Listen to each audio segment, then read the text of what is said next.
What's up, everybody? It's episode 3 of The Fighting Nerds. I'm Anthony, and this is Wes. Episode 3. Yeah. Just in case you were wondering, because I think we got some comments, mostly from friends, that we're actually sitting on those Swiss balls. That's why you see that we're bouncing. Kind of bouncing. Like, if you see us, yeah, just... That's all I want. It's just comfortable. It's more fun. I'm going to push you. Yes. How was your weekend? How was your week so far? It's pretty good. Only get to see you when we do the podcast. So yeah, exactly. Just work, taekwondo. That's pretty much it. Cool. How often do you do taekwondo a week?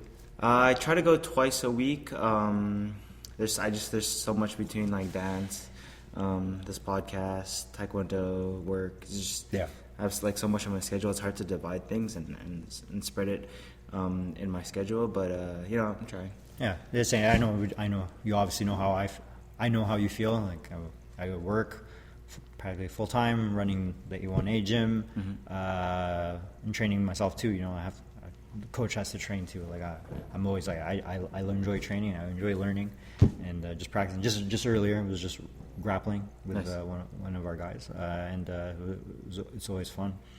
I heard you had a seminar the past week. Yeah, on Saturday it was awesome. It was a self-defense seminar, Senshido self-defense seminar. I'm the team leader. I kind of run the organization, so to speak, internationally. Founded by Richard Dimitri. He was my trainer, trained most of us, the team, and then when he ventured and became more freelance, the team appointed me as leader, and it's been fun. I love my team. I love being part of it, and for them to actually see me as they all did. I mean, I was, to be honest, I was a bit hesitant to do it because I just respect my team so much. There's so many guys in there. I have team members that like have so much experience with like other things. Like I started off in Senshido. Like I did like the MMA there. Like that's how I learned. Not MMA necessarily like the way we see it now. It's obviously a lot more evolved from as a sport. But we were training in all ranges. You know, grappling, kickboxing, boxing, and so on. My first taste of wrestling was actually training at the old Senshido school. I learned, so to speak, each discipline, or at least each fighting range, and that's why I loved it so much. But then from the self-defense aspect, it was the psychological stuff, because if you ever look at it, watch our stuff or watch our videos, you can get a good glimpse of what we do. We just filmed a little bit for a women's self-defense video, but so that was cool. But the weekend, we did a knife defense seminar, which was, we wanted to do something different. Richard Dimitri, the founder, he was the one. He came and he was the one who led it. I had just assisted a bit, and we got a good help from my team. We had our team from Toronto, who was here last week. He was here. You saw him on the podcast. And New York, you saw the two guys, Laval and Shaka. And then you had me and Rick from Connecticut. And we had our local guys too, Mark St. Marie and Mark Riscala, our local Senshido team members, and my sister, obviously, Sherry. And so we had a good group helping. But the coolest part of the seminar, and I think one of the cool moments, is like there were 4 new people. They were introduced. They were referred to come to the seminar. 3 of them were friends. They worked together, worked in Concordia. Ironically, I knew him from my Concordia days. So when he came in, because I didn't know, he was just referred to come by one of my Richard Rosetto, another team member, who referred him, told him, you need to go to seminar. If you want to learn about what we do, you have to come to this. It's not often that Richard Dimitri will run seminars here locally here in Montreal. He's usually mobile. The last one he did was last year. Right? Yeah, exactly. The last one he did was last year, and that was a big success too, and it was awesome. A great dynamic. He's like, yeah, I want to check that out, because he really was intrigued by our principles and our philosophy in self-defense, and he brought in 2 of his friends. They work in Concordia, and they do stuff with women. They focus on women's self-defense and anti-rape scenarios. So which is one of my this one of the things that I've always had a passion for teaching, just because it's not more about empowerment. Empowerment is such an easy word, but I've always liked helping them, helping especially women, because a lot of times, and it's not to be what do you call it, to not to be picky or to be stereotypical, but there's this thing that some unfortunately there's like we live in a society where like women think they can't do it, or even they think that there's no way of dealing with certain situations. Yep. And so I like being able to show them that true empowerment, and like actually they have the skills and the ability to do what they need to do to get out of situations. So that was always a big part of our programs and stuff, just in general, not just for women, just in general, because like most of our guys who train with us and who really stuck with it, and most of our instructors were people, most of them are just normal people who just end up getting a passion for it, realizing just our true potential and being able to handle most situations, especially from a survival mindset. But what was cool, so those three were awesome, and they did amazing for their first time. I put a video up with, his name is Andrew. He first time ever doing it. At the end, we threw him in a knife defense scenario, and he did fantastic for a first time. Like I don't like calling it performance because it's raw. It's like when you're in the street, you don't want to think about performance or how good you look in a real scenario. But he fucking rolled with it. He reacted so well. He trapped the knife. He fell on the floor, but he didn't give up. He kept fighting, and he did an amazing job. Realistically, he probably ended the fight earlier. He was wearing a helmet.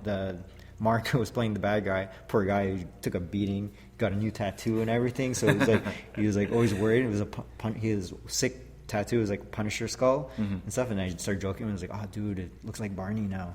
No, but anyway, but yeah, he loves playing the attacker, so it's fun. And but he did amazing. First time ever doing a scenario, first time outside his element, and I was just so impressed. Actually, everyone did, even all the new people did amazing. And it was cool because the dynamic was different for each person. Some people, they were able to run. Some of them actually were smart enough to think of running. Sometimes you get so caught up in the drill, you want to do the move or something. Like, we don't have moves, but like they think of trying to do something. Some of them actually just fucked up and ran. I'm like, that was amazing. They're like, that's great. Like, that means they understand realistic scenarios. But then there was one girl that was one woman who was invited. This was a cool story. I didn't tell you this. So what happened was, and she's a bit of a hero, if you want. I'm not ashamed. I'm just gonna say it. She's a hero because what happened was, she's from here, from Montreal, and if I'm not mistaken, how the story goes, she suspected a contact or somebody that she knew of, an acquaintance who lived in Connecticut. She suspected this person was going to take their own life, so she called the authorities over there. By chance, my team member Rick from Connecticut, Rick, he's a law enforcement officer. He was the responder. He was the one dispatched. He lives there, right? He lives in Connecticut. Yeah. Him and his wife Mia, our team members. He lives over there, and he was the one who got dispatched. And without giving any details, what happened was that they just got there in time. So, like, just that little gesture saved someone's life. At least we think so, because it was, like you said, it was pretty damn close to something happening. And imagine, I'll say miles, since some of you are from the States, so miles away, and instead of kilometers, and so distance apart, another country, and 6 to 7 hour drive to get from here to Connecticut. Somebody makes a call and happens to be one of my good friends, team members. He's a family, actually.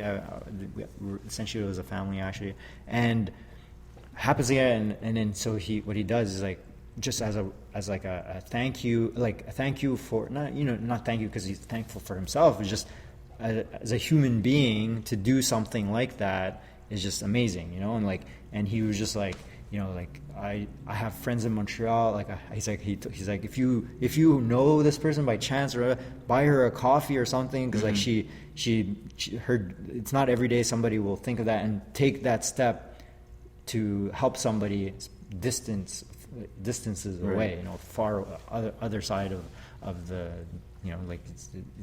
she took the initiative to call the authorities in another country, Right. because she suspected something. So that's about trusting your instincts, and we talk about that. We teach that a lot. So that's just a shout out to her. I'll just well, her name's Sally. I won't say her full name just in case, but I just wanted to say that was an amazing job. I want to shout out to you. That's just amazing, and a big shout out to my friends from Connecticut, because like for them to really take that. And what happened, they invited her to the seminar. So it's funny. It's like she gets invited by somebody from another country to come to the seminar in her city, and invites her, and she messaged me the day before that I'm going to come to the seminar, and she wanted to, and she loved it, and she even posted a video of what was happening, and she seemed to really enjoy the experience, and she did well too. Like in this scenario, same thing. First time. Also, it was cool about this person that she was, as they were training, obviously not in her element at all either, and she wanted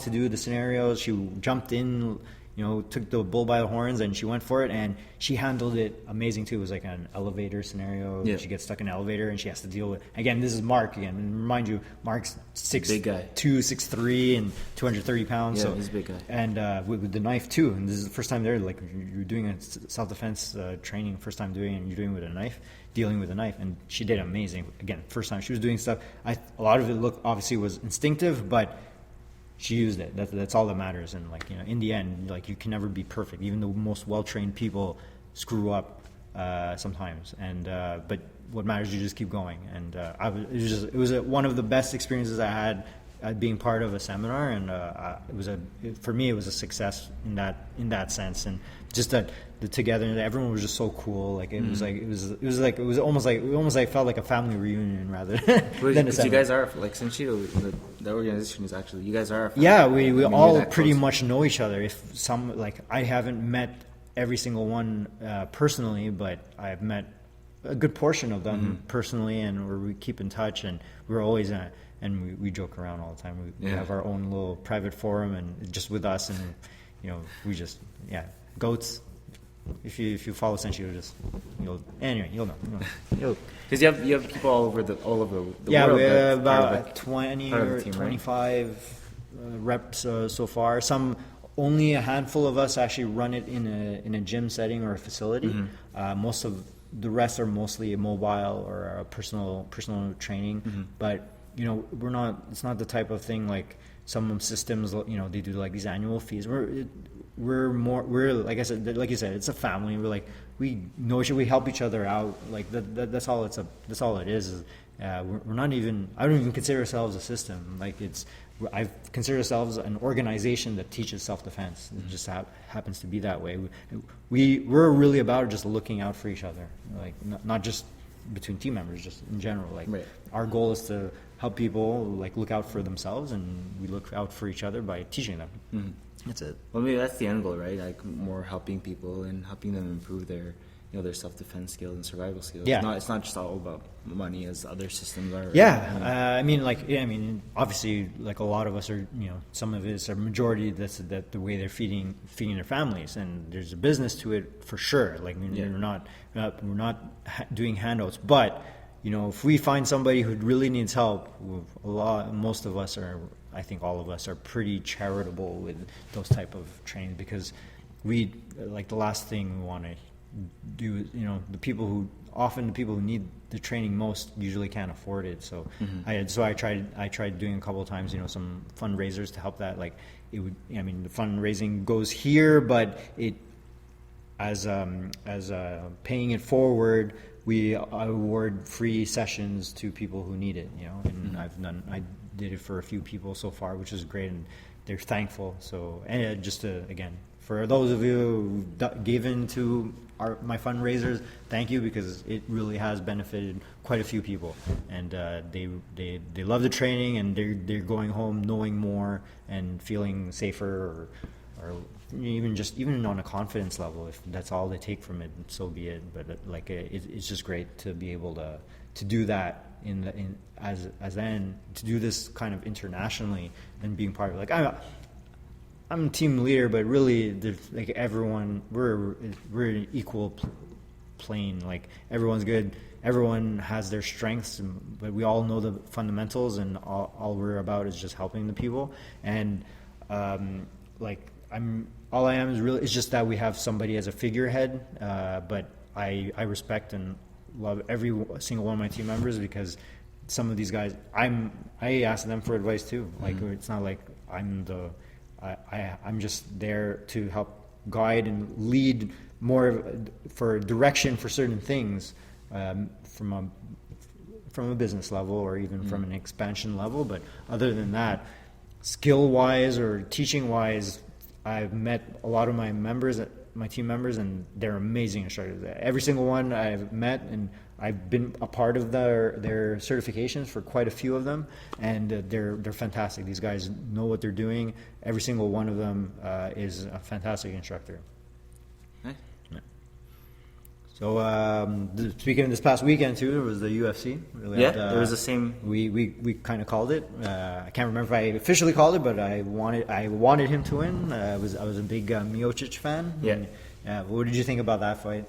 I just thought, well, a lot of people don't notice that when Verdum he actually got caught coming in before he got knocked out. He got hit beforehand. Yeah, I caught that. You caught that? Okay. Yeah, So people didn't catch. They just thought that, he got knocked out. No, Yeah. but he got caught. He got clipped before.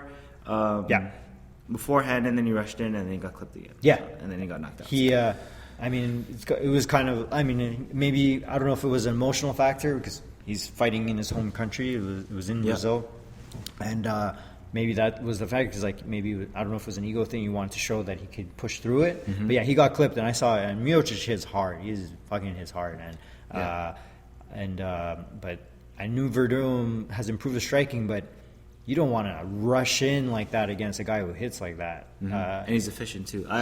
When I was watching, I remember what we were talking about the night before, that you were saying he's an efficient striker, and I saw his striking is very clean, very efficient. Yeah, Verdum you're talking about. No, I'm talking about Miocic. Yeah, for sure. Yeah, no, he's clean. He doesn't load too much. He just has nice raw power, and he transfers his weight well. He knocked him out backing up. Yeah. Mind you, Verdum was also walking into it, and he was kind of rushing forward, but But still, again, he was backing up and then kind of. Yeah. Then he just short right. It's almost very similar to when Conor knocked out Jose Aldo, but coming forward into it, and he just caught him. Caught him clean. But my favorite part is how he was just so happy to win. Like he just jumped over the cage and it was like, I'm a fucking world champ. Yeah.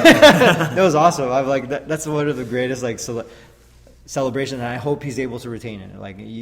But that's the thing with these heavyweights. Like we said it last week too. Is like anything can happen. But that was awesome. That was my favorite part. Was his celebration. He just leaps over the cage, hugs his team, and he's like, I'm a fucking champ. You just hear it. There's no mic on him, and you can hear him still yelling, "I'm the fucking champ," or world champ, whatever he said. But it was great. He deserved that. Yeah, he deserved it. Then we had the debut of Cyborg, which wasn't a surprise. Steamroll. Yeah, she got steamrolled. Leslie Smith.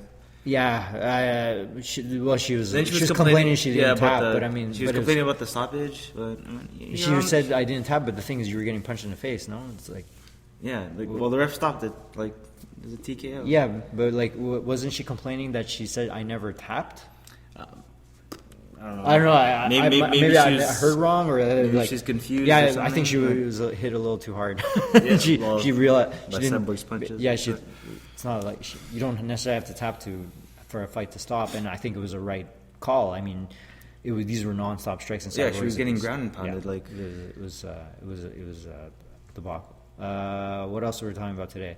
Speaking of MMA, and I mentioned his name, we have supposedly there's a potential boxing match between Conor McGregor and Floyd Money Mayweather. There's so many, and he's the one that actually started the rumor. Who started the rumor? Mayweather. Oh, Mayweather started. Yeah, he actually. He's the one who started it. Yeah, he was telling in one video, he was like, all these rumors, I'm the one that started it. Oh, he's the one that started it. He wants his fight. I don't know. This is And this he's is obviously. I mean, if it truly wants this fight to do, it's like it's just trying to end his career with that 50-0 record, and he sees it as an easy win, and which is in a way probably right. Like I wouldn't say easy win, but I mean, and Conor is not a pure boxer. He has good hands and he knows how to box.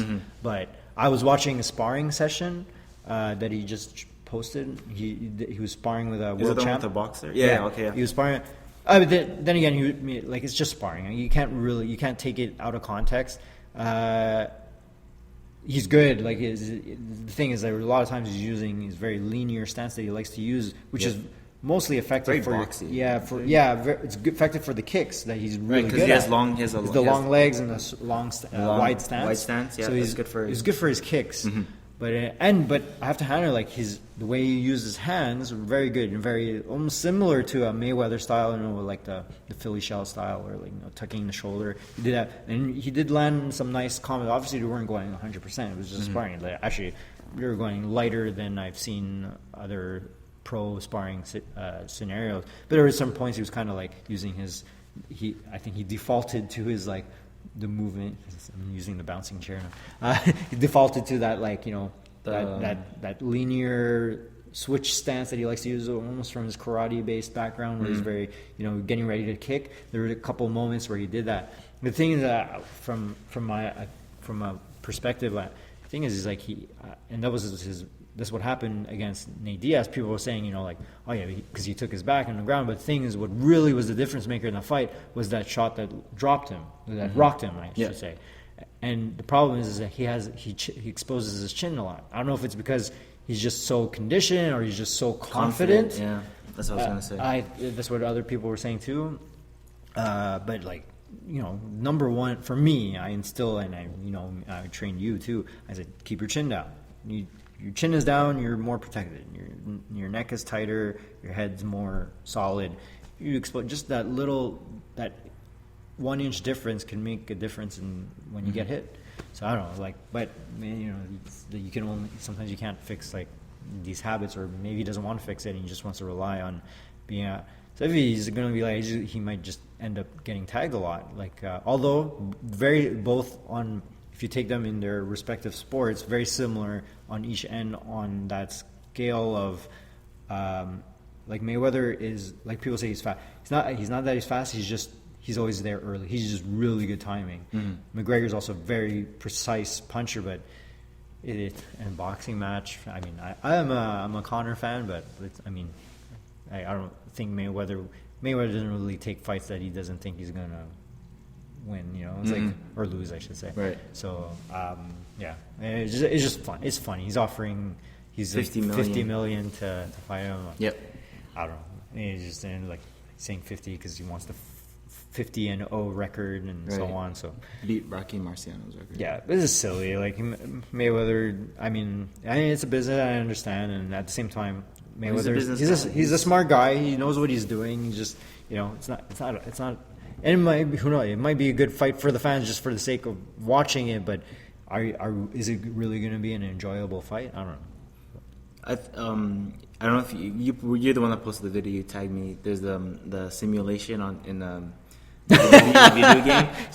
So there's a video this guy made. I think it was a wrestling game. Yeah, it was probably like a WWE, like WE, like 2K16 or something like that.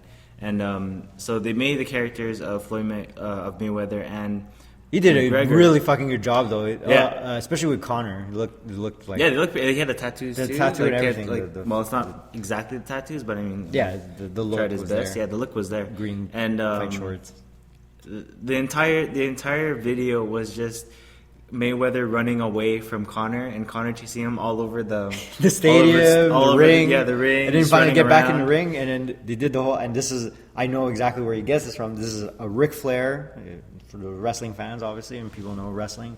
Ric Flair feint is actually very similar to Sanshiro when we were like, he does we're passive stance. He gets on his knees and he's like this, and then he just like. Yeah, and then he gets up and he knocks him and he just knocks him out like that. And I'm like, That might pretty much It be might, like it- that. this is how it might play out. Just Mayweather might just run around. Oh, I have to. Also, the thing is, something interesting. Even though I highly doubt it, but if Conor's pretty good at cutting off space. If he can do that against Mayweather, he might surprise him. But the thing is, it's Mayweather. Like I said, he's doing a fight that he knows he can win. He can win. But yeah. Anyway.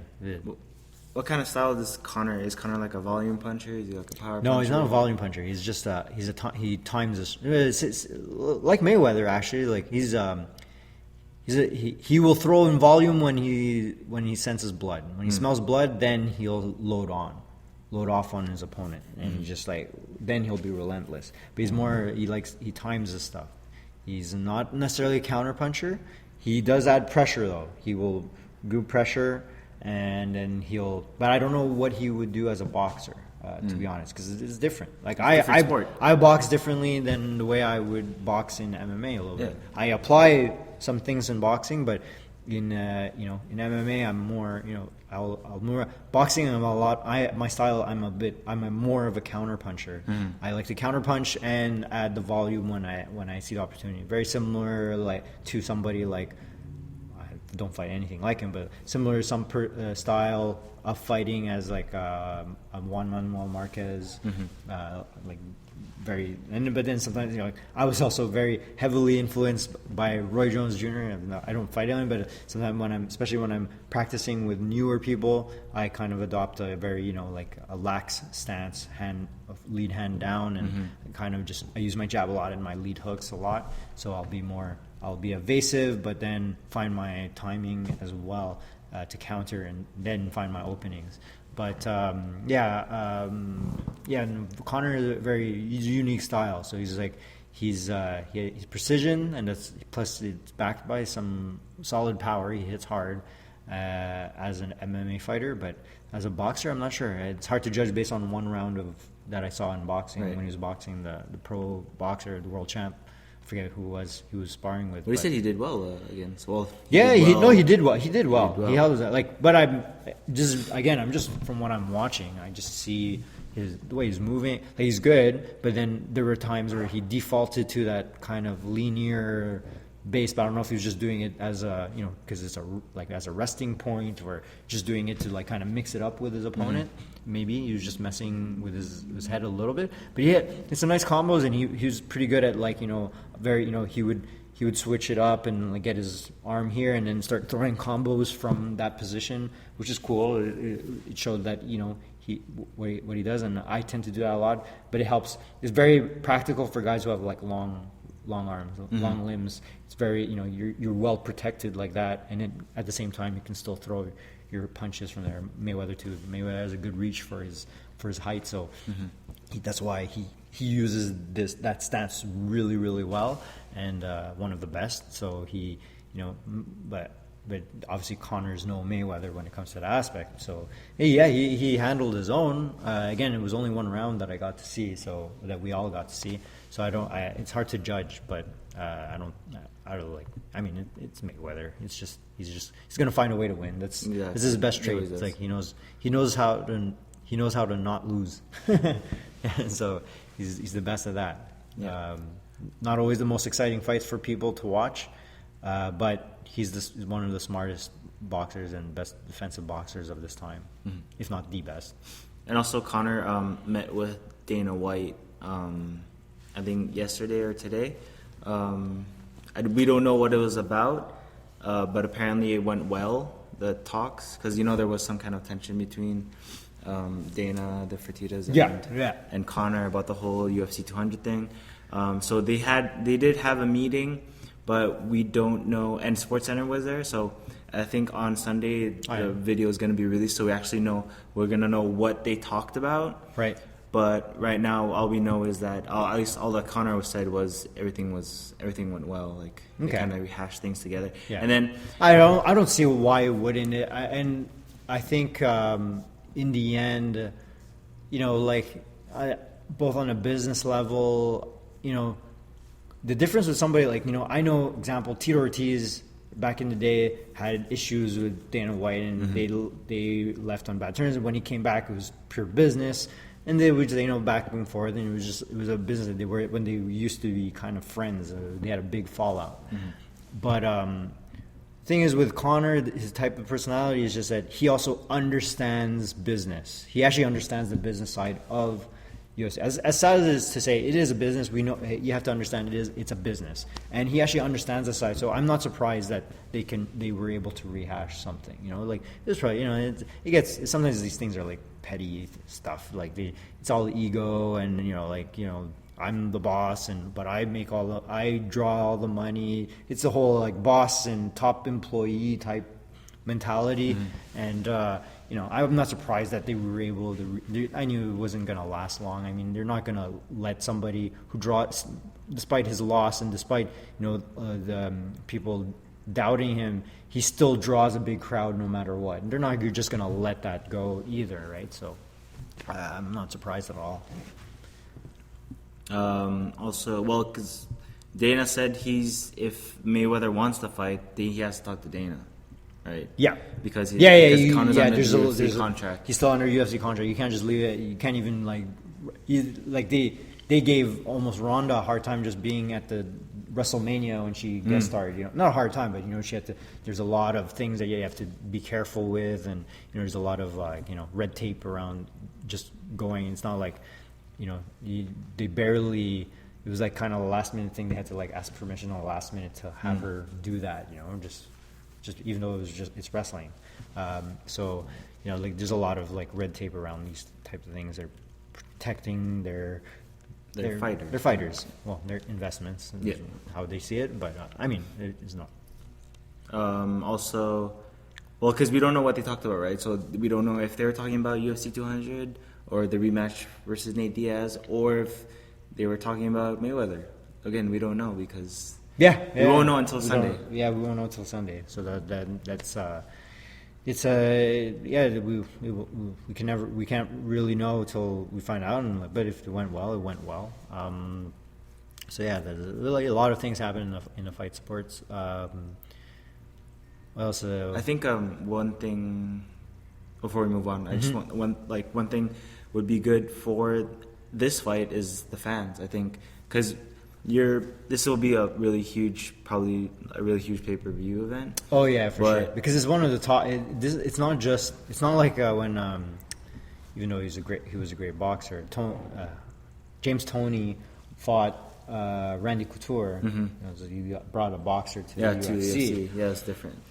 That was different because I'm a big Randy Couture is one of my heroes. Like I just always liked him. The guy. I always like those guys who who are able even at an older age still continue going. He retired very late for an athlete, and you have a guy like James Toney. Like you have to give respect for him just jumping into a sport that he's not familiar at all. It's going to be harder for a boxer to transition to MMA if they've been boxer than an MMA to transition to boxing because an MMA fighter will not likely be as good as the best boxer, but it's going to be easier because they still had to train boxing, whereas a boxer doesn't even barely touches any wrestling or kicking or at all, right? So it's a little easier because at least they were exposed to it a bit more. So.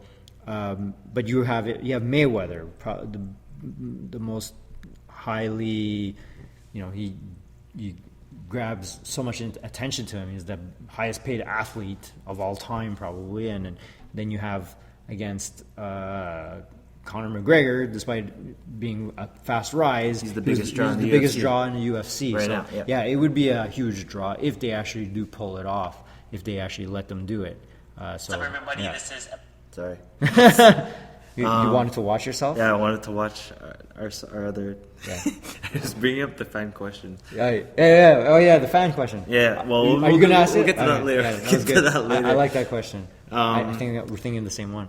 But I think what's good about the fight is that it will both boxing fans and MMA fans will be watching this. Yeah. So there's going to be a lot of. It'll be interesting. It'll be a lot of bias. And there's going to be mixed.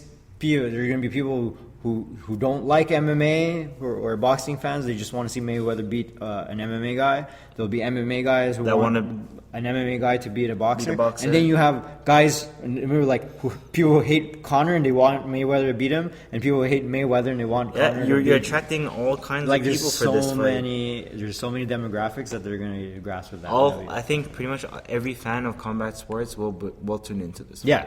It's going to be a money maker. Yeah, it is going to be. Yeah, it would definitely be a money maker if they maker. actually do pull it off. I just picture Mayweather running though. Still, it'd be worse than. Oh man, it would be a 100-meter dash. That would be funny. Just running around the stadium. It's funny. I say that, I joke, but honestly, I get him. I understand what he's doing but as a fan too. It's not the most exciting, but I know what he's doing. I respect his style because it's what made him undefeated. You can't deny that, but it's just still funny. I just picture him running around the ring. So what you call it? Well, there's also other news in the fight in combat sports. Weidman got injured. Oh yeah. Now he's out of UFC 199. But he's replaced by Michael Bisping. Which is it's going to be good because him and Rockhold they fought once. So a little bit of history, and I don't think they like each other very much. I don't think a lot of people like Rockhold much, though, it seems. he's not that he's confrontational, but it's good. I'm a fan of Rockhold. I'm a fan of Weidman too, though. I like Rockhold. I like his style. I love his style. I love his style. His striking is good and amazing grappler. Mm-hmm. The thing is, he manhandled Bisping the last time they fought. Right. But Bisping he's the right choice though for a replacement. It would have been Jacare, but he wasn't. He just fought, and I think he wasn't cleared. No, he's not. I think he's not cleared to fight, and he just fought.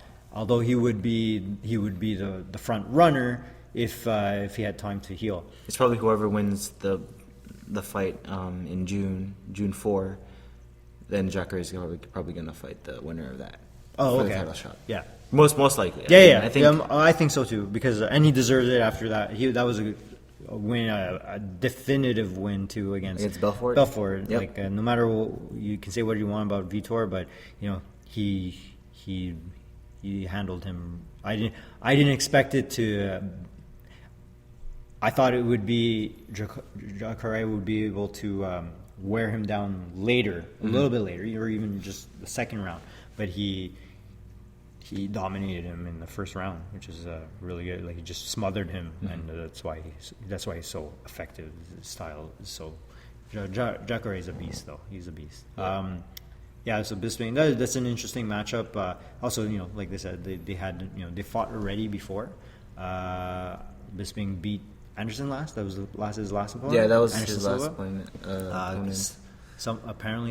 be honest, I didn't watch that fight, so it was slightly controversial. I don't know. That's what people were saying, or at least Anderson thought it was. Oh yeah, I mean, it went to the judge's decision, and then was it split or unanimous? I can't remember. I don't remember, but Bisping won. He came off with the win. Yeah, I know he won. People said it was he looked amazing in that fight. Okay, he boxed Anderson's face off. Apparently, there was that controversy where after the just that one little. It was that knee. The knee. It was the knee. Yeah. When Bisping was like, "Hey, my mouthpiece. I got my mouthpiece. It's on the floor," and then that's your British accent. Yeah. Very terrible British accent. So we want. So enough with fight talk. I mean, let's talk about some nerd talk because we kind of dip our toes in both areas.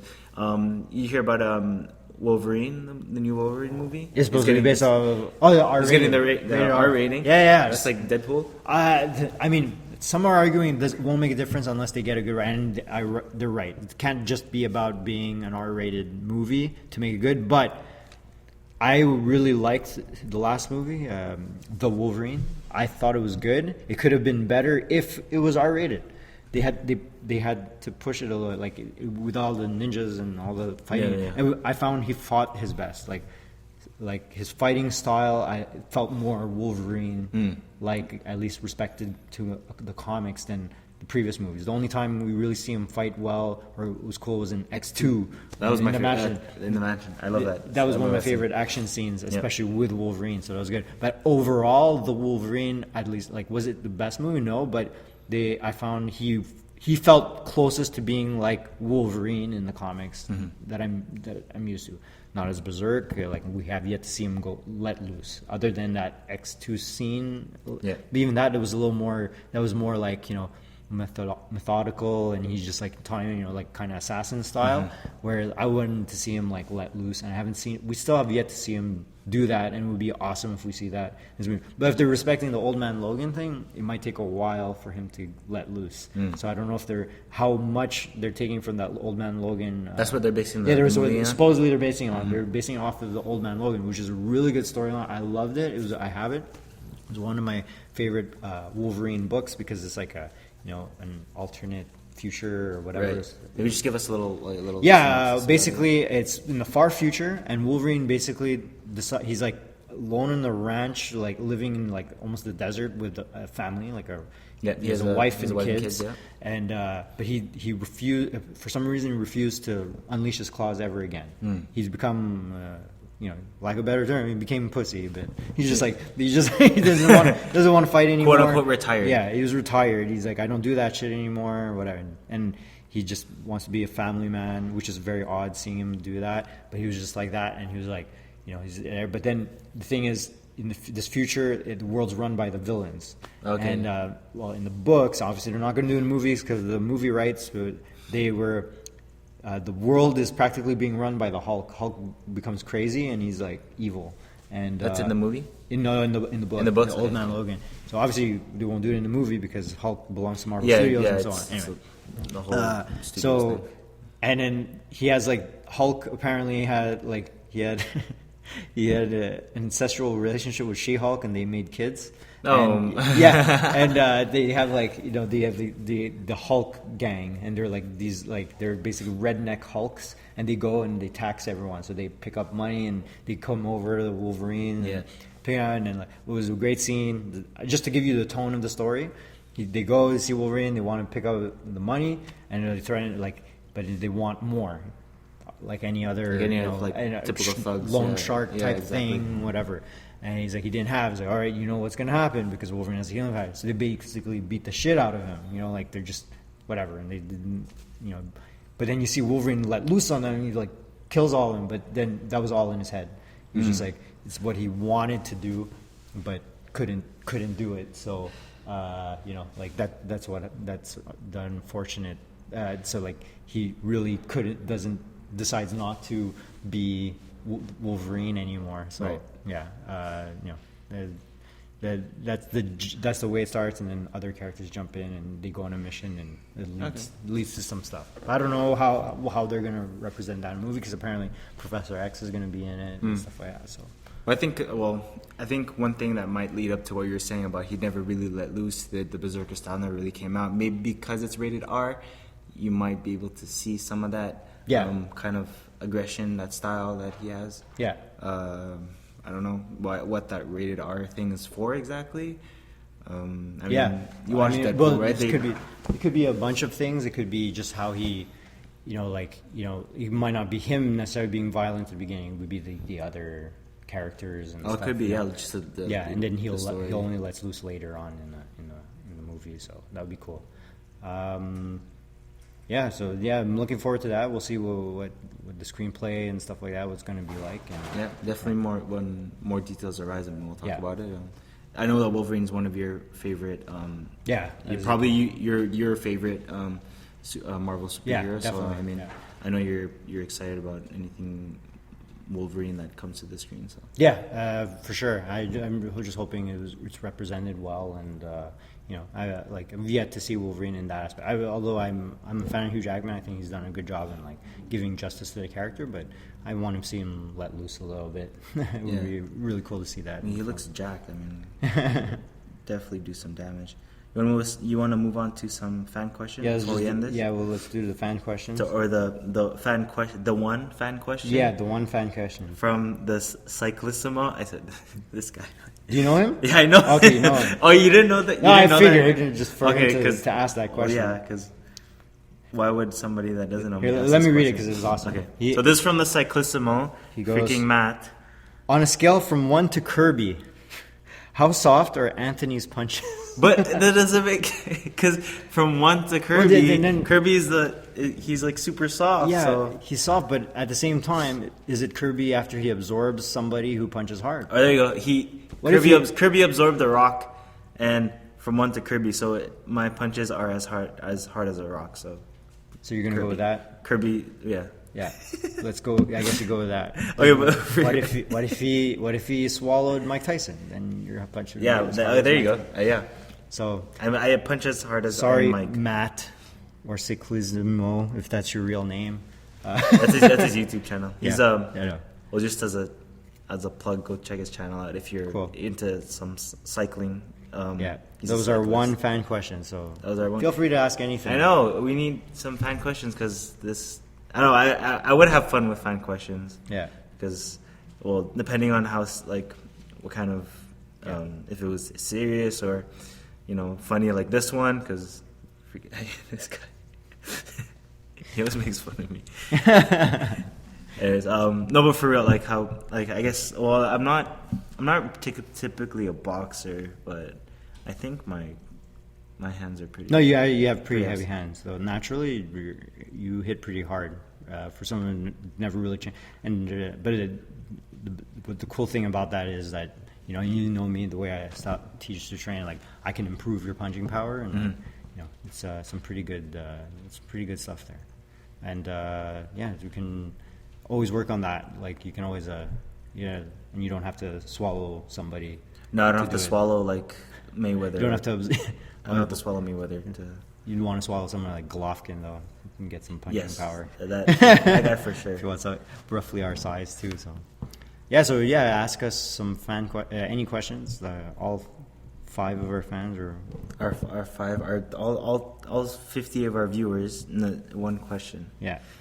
So, we're open to anything from our opinion for fight sports, martial arts, even from, and then obviously like anything. Literally anything. Geeky or anything. Ask us anything. Ask us about dinosaurs. I don't care. Yeah. Ask us about aliens. Anything that GSP likes. Yeah. Anything. All right. So I guess that concludes our episode 3. Yep. And we'll tune in next week and have a good weekend. All right. See you guys. Awesome. Awesome. Awesome. Awesome. Awesome.